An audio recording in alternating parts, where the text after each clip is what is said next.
Ayan, hello po sa ating lahat mga ka-Team EDSI. Kumusta? Sana ay nasa mabuti po kayong kalagayan. So, yan po yung topic po natin for today's or for tonight's video.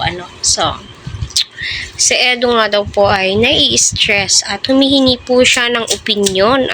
At kahit na para sa akin, kailangan din po ng opinyon ng mga supporters niya, community niya, at community ng EDSI kasi dyan po kasi nag-aaway minsan minsan sasama ang loob ng supporters kasi mas marami daw pong time si Edo kay Arjen, no? So alam naman po natin in the first place na si Arjen ay isang beneficiary ni Kalingap Edu, may mga sponsor siya at lalong-lalo na po ngayon palagi po silang magkasama kasi nga po si Arjen ay nasa hospital na confine nung nakaraang araw. Parang lumabas na po ata sila kasi di pa po ako nakapanood sa bagong upload ni Kalingap Edu.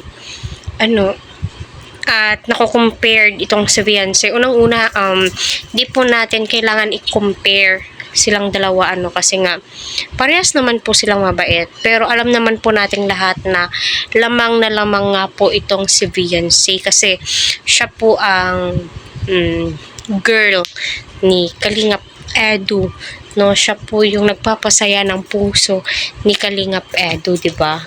No, so it's up sa inyo kung ano po yung opinion nyo. Rerespetuhin ko po yun kasi may kanya-kanya po tayong pananaw di ba? Hindi naman po natin pwedeng diktahan si Edu na sabihin, nako, stop mo ang pagbablog kay Arjen kasi nagsiselos kami, masama ang loob namin kasi siya palagi yung kasama mo. Hindi po kasi pwedeng ganun kasi nakakaawa naman din po ang pamilya ni Arjen. So ang pagkakaalam ko, ang papa ni Arjen at ang papa ni Carla ay magkapatid, 'di ba?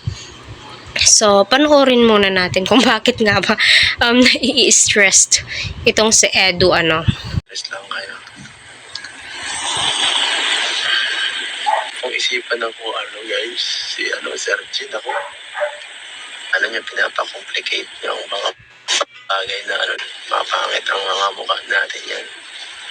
Kakaisip. Sa lahat, hindi po ako nag-request kay Arjen. Si Arjen mismo nag sa akin.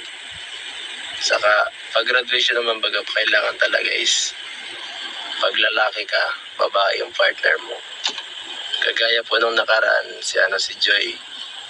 Wala yung nanay ni Joy, dapat may lalaki. Si Melka, ay si nanay niya wala. Kami doon na Melka, sumama kay Joy. Ako rin nag-attend kay Joy. Ako rin Hindi po, dalawa po ang niya, ang attender ng tatay. Kasi dalawa po ang graduating sa nila. Na po mga kalingap nasaksihan at narinig po natin yung sinabi ni Edo. So ano po yung opinion po ninyo mga kalingap?